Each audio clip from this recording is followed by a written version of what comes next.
En la presencia del Señor con gratitud y alza tu voz con jubileo. Después de haber estudiado este punto en el casete número 9, ahora volvemos al texto bíblico en 1 Timoteo capítulo 4 y los versículos 3 al 5 nuevamente. El texto dice: prohibirán, hablando de los apóstatas, prohibirán casarse y mandarán abstenerse de alimentos que Dios creó para que con acción de gracias participasen de ellos los creyentes y los que han conocido la verdad. Porque todo lo que Dios creó es bueno, y nada es de desecharse si se toma con acción de gracias, porque por la palabra de Dios y por la oración es santificado. Este es el último punto que queremos considerar en cuanto a estas enseñanzas falsas de los apóstatas, y lo que queremos enfocar es algo positivo. El hecho revelado aquí en este texto, que debemos participar de nuestros alimentos con acción de gracias. Nosotros debemos reconocer que sin la bendición de Dios no tendríamos los alimentos necesarios para sostener la vida. No solamente debemos pedir a Dios que nos dé el pan de cada día, sino que también se lo debemos agradecer. Debemos manifestar nuestra gratitud a Dios diariamente en cada alimentación por esta sencilla pero muy importante bendición. Por medio de la oración en la cual nosotros damos gracias a Dios por los alimentos, y por medio de la verdad de Dios que encontramos en el Nuevo Testamento, todo alimento es santificado, o sea, apartado para ser usado como Dios quiere. Y lo que Dios quiere de nosotros es que lo recibamos con gratitud al Creador de toda vida. Nosotros debemos ser agradecidos y debemos manifestar esta gratitud a Dios, y que la expresión de acción de gracias en el momento de tomar los alimentos no sea ritual, no sea una sencilla formalidad, sino una sincera manifestación de nuestra gratitud a Dios como aquel que provee todas nuestras necesidades, y que nunca sintamos pena de expresar este agradecimiento a Dios en la situación en que nosotros nos encontremos cuando tomamos los alimentos que Dios nos ha dado. Ahora pasamos a otra sección, a otra porción del texto, en 1 Timoteo capítulo 4, comenzando en el versículo 6, que comienza una sección de la carta a Timoteo que tiene que ver con responsabilidades personales del predicador. Las responsabilidades personales del evangelista. En el resto del capítulo 4 vamos a estar estudiando su responsabilidad en relación a la apostasía. Estamos estudiando acerca de la apostasía en este capítulo, y en los versículos 6 al 16 encontramos la responsabilidad específica del predicador, del evangelista, en relación a las enseñanzas falsas, o sea, a la apostasía. Comenzando en el versículo 6 de 1 Timoteo capítulo 4, el texto dice: si esto enseñas a los hermanos, serás buen ministro de Jesucristo, nutrido con las palabras de la fe y de la buena doctrina que has seguido. Cuando habla de esto en el versículo 6, tiene referencia a lo que acaba de explicar acerca de la apostasía. Así que la responsabilidad del predicador es advertir a los hermanos acerca de la apostasía, las falsas enseñanzas y los falsos maestros que iban a venir y que siempre vienen tratando de desviar a los santos de Dios del camino de Dios. El evangelista debe enseñar esto, debe advertir a los hermanos para ser buen ministro de Jesucristo. Debe advertir contra el peligro de apostatar. Debe aclarar a los hermanos que todos podemos apostatar y que estamos en peligro constante de hacerlo. Es importante que el evangelista instruya a los hermanos sobre la existencia y el peligro de los espíritus engañadores que mencionó en el versículo 1 de este capítulo, y de las doctrinas de demonios, que no toda enseñanza es de Dios, sino que hay doctrinas también que provienen del diablo, doctrinas de demonios, y al mismo tiempo debe aclarar a la hermandad que hay falsos maestros, que son astutos y que son insinceros, que Satanás utiliza para propagar sus falsas enseñanzas y para lograr la apostasía de cristianos que no están preparados, bien preparados para defenderse contra este peligro. Una parte del ministerio del evangelista, entonces, es enseñar a la iglesia, a los hermanos. Si esto enseñas a los hermanos, dice el texto, el evangelista definitivamente debe evangelizar, pero no solamente tiene el deber de enseñar los principios del evangelio a los inconversos. Usted, mi estimado hermano, si usted va a predicar la palabra de Dios, si va a ser evangelista, ministro de la iglesia, usted no solamente tiene la responsabilidad de capacitarse para enseñar acerca de la fe, el arrepentimiento y el bautismo, acerca de la identidad de la iglesia y el culto o la adoración de la iglesia y su organización. Usted también debe poder instruir y madurar a la iglesia. En Efesios capítulo 4, en los versículos 11 al 16, el apóstol Pablo habla a los efesios acerca de los diferentes siervos que Dios ha establecido en su iglesia, apóstoles, profetas, pastores y maestros evangelistas. Y aclara que el propósito de estos hermanos en la iglesia, de estos dones especiales que Dios ha dado, es en el versículo 12 de Efesios 4, a fin de perfeccionar a los santos, de madurarlos para la obra del ministerio, para la edificación del cuerpo de Cristo. Y luego dice en el versículo 14, para que ya no seamos niños fluctuantes llevados por doquiera de todo viento de doctrina. Así que es responsabilidad del evangelista. Una de sus responsabilidades es la preparación de los hermanos, la instrucción de ellos, su perfección, su crecimiento espiritual. Es interesante notar que Timoteo, durante un periodo de tiempo, era evangelista en una sola congregación, la iglesia en Éfeso.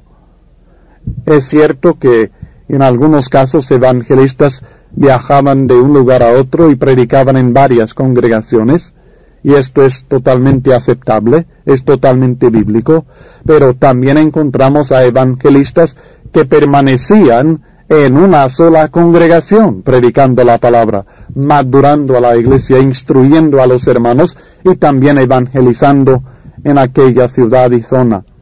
Así que todo esto nos ayuda a entender la obra, la responsabilidad que nosotros tenemos como evangelistas, como predicadores de la palabra de Dios, y las diferentes maneras en que podemos y debemos trabajar.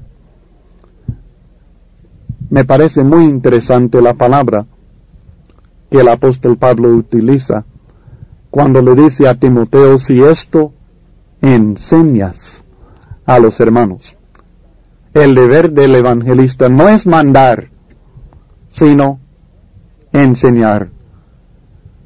El significado, el concepto representado en esta palabra enseñar, de la palabra griega, es de aconsejar, sugerir, señalar el camino, exponer la verdad, exhibir la realidad, mostrar o presentar la verdad.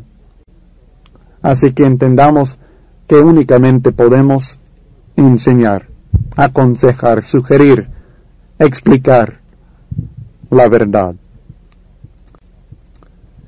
Luego, en los versículos 6 y 7, aprendemos que la mejor defensa contra el error es el conocimiento de la verdad de Dios.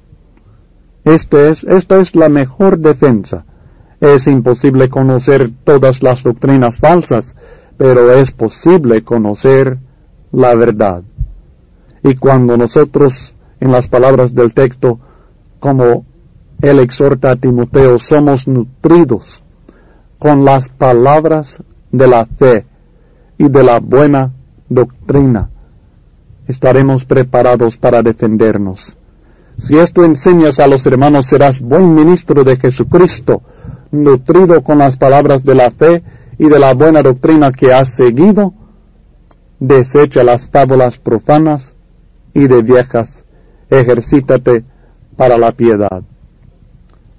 Como decía, es imposible conocer todas las doctrinas falsas, siempre surgen nuevas, pero es posible conocer la buena doctrina, las palabras de la fe. Esta se encuentra en la Biblia y la podemos conocer y la debemos conocer y debemos prepararnos, como dice el apóstol Pablo en su segunda carta a Timoteo en el capítulo 3 y los versículos 16 al 17. Toda la Escritura es inspirada por Dios y útil para enseñar, para redarguir, para corregir, para instruir en justicia, a fin de que el hombre de Dios sea perfecto, enteramente preparado para toda buena obra. Esto es lo que tenemos que hacer, es nutrirnos, satisfacer nuestras necesidades con la buena doctrina. Pero para poder enseñar a los demás, primeramente, el evangelista personalmente debe estar bien nutrido en la palabra de Dios. Si usted va a enseñar la palabra, es importante que sea estudiante de ella y que usted sea bien nutrido en esta palabra. Por esto le exhorta en 2 Timoteo capítulo 2 y el versículo 15. Procura con diligencia presentarte a Dios aprobado como obrero que no tiene de qué avergonzarse, que usa bien la palabra de verdad. Escúcheme por favor, hermano. Hay tantas invitaciones a predicar, hay tantas oportunidades de enseñar, tantas visitas y diferentes tareas en las cuales uno puede encontrarse involucrado. Y todo esto es bueno, todo es excelente y debemos ser trabajadores. No debemos encerrarnos en una oficina o en nuestra casa solamente leyendo la Biblia toda la vida. Debemos salir a predicar, pero si no tenemos cuidado, nosotros caeremos en la trampa de demasiadas actividades que no nos dejarán tiempo de concentrarnos en el estudio de la Biblia para que nosotros seamos nutridos personalmente en la palabra de Dios. Pablo le exhortaba a Timoteo a que él fuera un ministro nutrido con las palabras de la fe y de la buena doctrina, que para presentarse a Dios obrero aprobado, que él tuviera diligencia en su estudio de la palabra del Señor. Y nosotros debemos tener este cuidado. Tenga usted cuidado de dedicar tiempo para su propio crecimiento, tiempo en la lectura y el estudio de la palabra, no solamente en la preparación de mensajes para los demás. La actitud hacia otras ideas que no se encuentran en la palabra debe ser una actitud muy sencilla: rechazo tajante y completo. Desecha las fábulas profanas y de viejas. Esta es la actitud del evangelista hacia ideas ajenas a las que se encuentran en las Escrituras. Toda doctrina, toda enseñanza que no provenga de Cristo es puro invento humano, es pura opinión, son fábulas profanas y de viejas. Esto es la caracterización que encontramos en el Nuevo Testamento de doctrinas y enseñanzas que no provienen de Cristo y de su palabra. Y debemos tener cuidado de no alimentarnos en esta basura doctrinal, ¿sí? El cristiano debe seleccionar bien su alimento espiritual. Debe tener el cuidado de reconocer que hay basura doctrinal que debe ser desechada. Debemos tener el cuidado de no empapar nuestras mentes con conceptos que nada tienen que ver con la Biblia. El evangelista debe practicar esto en su propia vida y debe entrenar a la iglesia para que ella también sea capaz de distinguir entre la verdad y las fábulas. No basta que usted sepa la verdad, no basta que usted esté preparado, usted debe preparar a los hermanos para que ellos sepan distinguir entre la verdad y las fábulas, entre lo que es de Dios y lo que es puro invento de los hombres. Es parte de su responsabilidad como evangelista de Dios, como buen ministro. Y a propósito, usted, si va a predicar la palabra, debe entender que usted debe funcionar como ministro de Cristo. Serás buen ministro de Jesucristo, dice el texto. El evangelista no es un mandamás. El evangelista es un ministro, un siervo, y es siervo de Jesucristo para el beneficio de la iglesia. Debemos recordar que no somos jefes en la iglesia, somos siervos, y el más grande es aquel que sirve más. Aunque es cierto que todo cristiano debe ser ministro o siervo de los demás, el evangelista tiene un ministerio, un servicio especial en la enseñanza de la palabra de Dios. Además de funcionar como ministro de Cristo, también encontramos en los versículos 7 al 10 de 1 Timoteo capítulo 4 que el evangelista debe practicar la verdad de Dios. Ejercítate para la piedad, exhorta el apóstol Pablo. Ejercítate para la piedad, porque el ejercicio corporal para poco es provechoso, pero la piedad para todo aprovecha, pues tiene promesa de esta vida presente y de la venidera.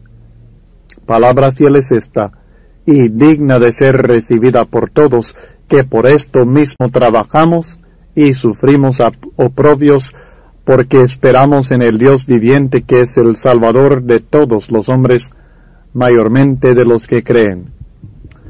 El primer aspecto de la salud espiritual del evangelista es que sea nutrido, alimentado con la palabra de Dios por medio del estudio de las Escrituras. Esto es lo que consideramos en el versículo 6.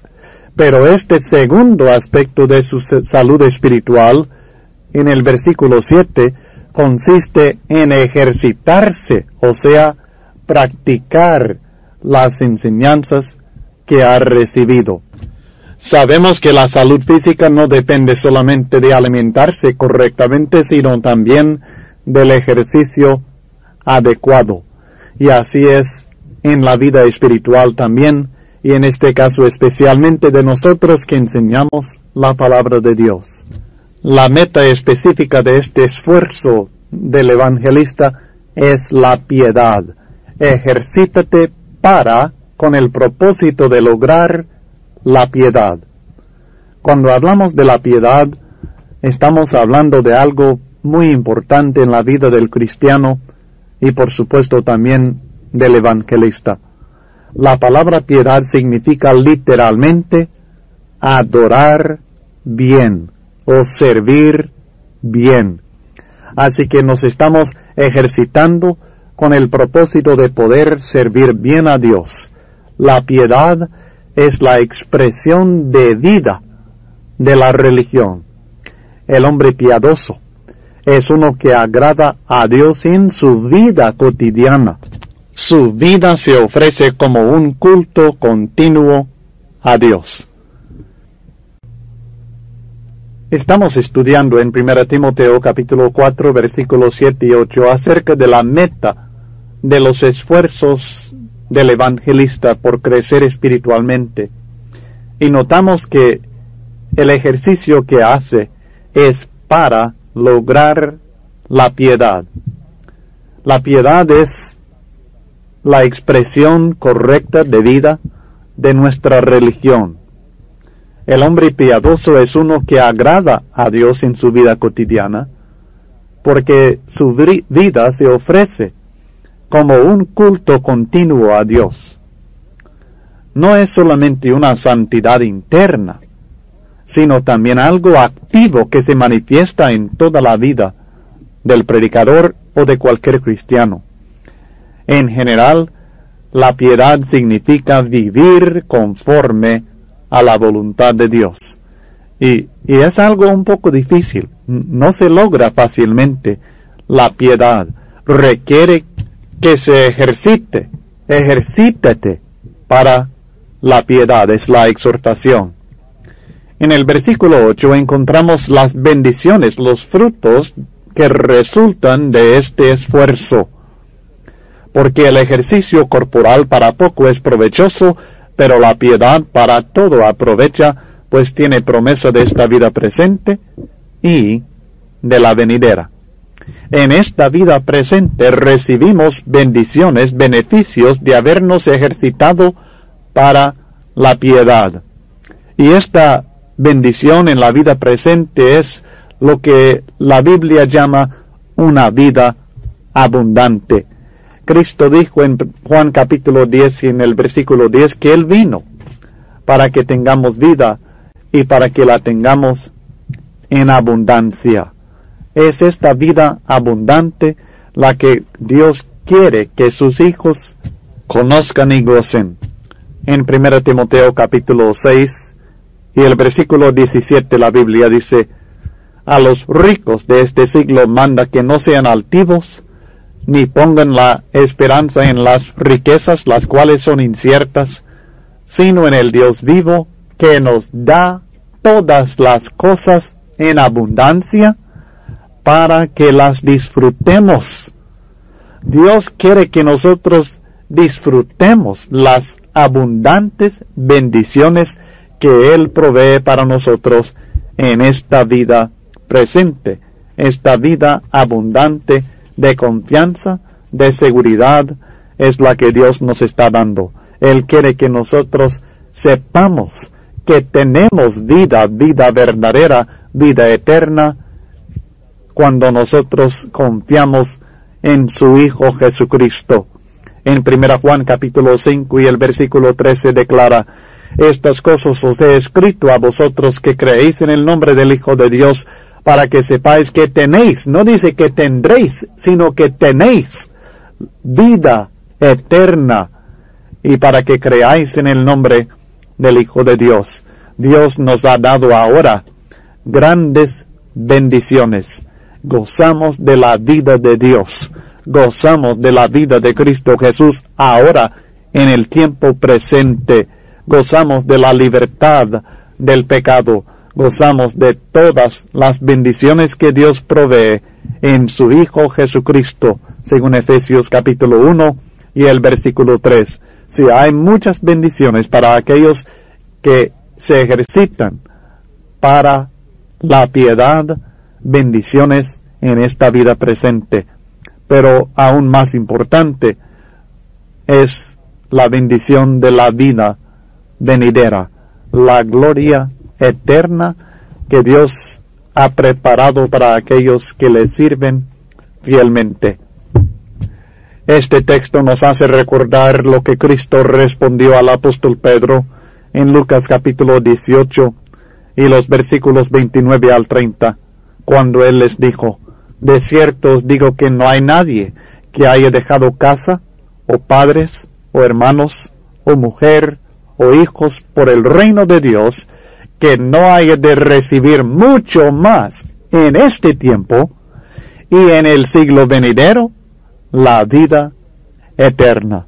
Si Dios nos ofrece mucho más ahora en este tiempo, en esta vida, pero luego nos ofrece aún más en el siglo venidero, porque nos ofrece la vida eterna.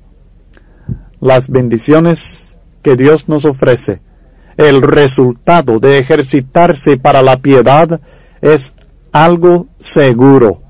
Palabra fiel es esta. Es algo que podemos creer con toda confianza. A veces hacemos grandes esfuerzos en esta vida sin recibir provecho alguno. Pero en lo espiritual, en el camino de Dios, nunca resulta así. Podemos estar segurísimos que el ejercitarnos para la piedad resultará en una gran bendición para nuestra vida ahora y eternamente. Esto no significa que tendremos todo cuanto deseemos en esta vida en cuanto a lo material, pero recibiremos la esperanza, la paz, el amor, el gozo, el fruto del Espíritu Santo, que es lo que todos los hombres realmente desean, aunque no lo sepan. Todos necesitamos ese fruto, ese resultado, y es un fruto, un resultado asegurado, que Cristo nos promete cuando nosotros nos ejercitamos para la piedad, haciendo el esfuerzo de agradar a Dios, no solamente cuando nos reunimos, sino en todo aspecto de nuestra vida. El resultado es la bendición grande de Dios en nuestra vida ahora y en la vida venidera. En el versículo 10 encontramos la base de la dedicación del cristiano, y específicamente en este caso del predicador, del evangelista, cuando declara que por esto mismo trabajamos y sufrimos oprobios, porque esperamos en el Dios viviente, que es el Salvador de todos los hombres, mayormente de los que creen. Trabajamos, nos dedicamos a la obra de Dios, tratamos de agradar a Dios porque esperamos en nuestro Dios, porque esperamos en el Dios viviente. Nuestra fe en la existencia de Dios y nuestra confianza en las promesas de Dios nos anima a trabajar. En 1 Tesalonicenses capítulo 1, a esto se refiere el apóstol Pablo cuando habla en el versículo 3 acerca del trabajo de vuestro amor y la obra de vuestra fe. La obra que resulta de la fe. Trabajamos, nos dedicamos, nos esforzamos porque tenemos fe en Dios, porque esperamos en Dios. Esto es lo que hace que nosotros nos esforcemos tremendamente a veces. El cristiano puede ver a Dios al final de la jornada y sabe que vive en la presencia de Dios en la actualidad. Y por esta razón, por su fe, porque espera en el Dios viviente, por esto está dispuesto a trabajar y sufrir. Y este Dios en quien nosotros esperamos vive. No está muerto como los ídolos de los paganos y las posesiones de los materialistas. Vive. Y por tanto estamos dispuestos a trabajar por un Dios que tiene vida y la da a nosotros. Aquí, cuando habla del trabajo, está hablando de un trabajo completo, de rendirse completamente en el servicio diligente a Dios. El concepto indicado en esta palabra griega es que se fatiga o se rinde totalmente. Nos preguntamos a veces ¿por qué será que algunas personas, algunos cristianos, discípulos del Señor, están tan dispuestos a trabajar hasta rendirse, hasta que la fatiga les vence totalmente. ¿Por qué será? Y otros tan ociosos. La diferencia es la fe y la esperanza que tienen. Algunos esperan en el Dios viviente y otros no tienen esta esperanza, no tienen esta confianza, no tienen la misma fe.